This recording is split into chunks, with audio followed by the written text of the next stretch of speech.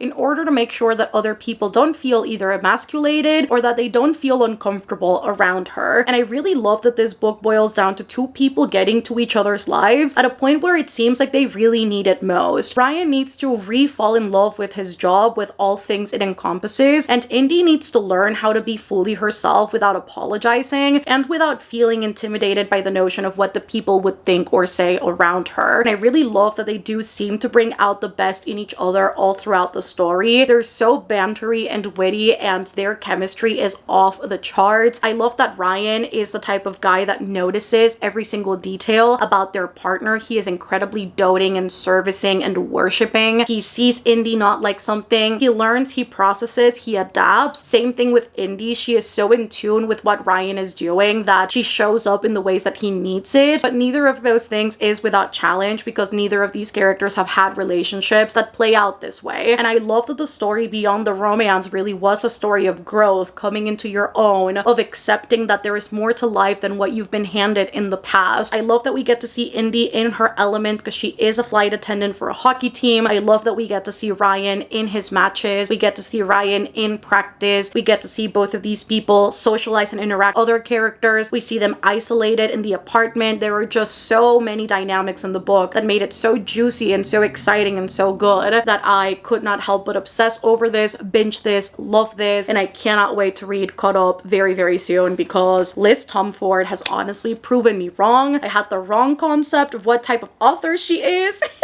And I had the completely wrong concept of what these books would do. And now I am in love with this. Like, literally, Ryan Shea is the man. And that is everything that I read in the month of August, friends. Plus, obviously, the Tea Dragon Society. I honestly think it was a really good month. I think because of those two DNFs for the blind date to the book video, I think it really tripped me up toward the end, and I didn't feel like reading. That's why I always say DNF is self-care, because finishing a book you're not enjoying can definitely be detrimental, and I think I am in a slight slump because of it. I am hoping to recover for September though, because I really haven't read anything in 2 weeks now. I'm probably not going to read anything during my break, so let's say that I haven't read in like possibly 3 weeks. Listen, I'm just in recovery time after those 2 DNFs, and I still don't know what to do about the blind dates with a book video, because I cannot withstand another DNF, let me tell you that much. So I think at least these were a success. Honestly, a really great month. I think we chose happiness and joy during August, and I'm not mad at it at all. So if you guys enjoyed this video, don't forget to give it it a massive thumbs up down below. Comment down below again what you guys read in the month of August, any favorites, any disappointments. Have you read any of the things I mentioned in this video and did you enjoy them too? I'd love to know. And if you reach the very end of the video, let us leave some basketballs for Ryan Shea because he deserves them. So any and all basketball related emojis, let us leave those down in the comments if you reach the very end. Don't forget to subscribe for more content like this if you haven't done so already. And if you would like to support the channel further, I do have a Patreon. It is always linked at the top of the description. It is massive helps towards keeping things running smoothly, get equipment and tech, which can often be quite expensive. And you do get tons of things back, from sprints to a Discord server, book clubs, hangouts, movie nights, game nights, early access to videos, exclusive videos. It is a ton of fun over on Patreon, so you are not supporting the channel just to support it. Promise you it is every bit worth it, so that is always linked down below in case you guys ever want to support extra. I love you guys so much, and I will see you on the next one. Goodbye!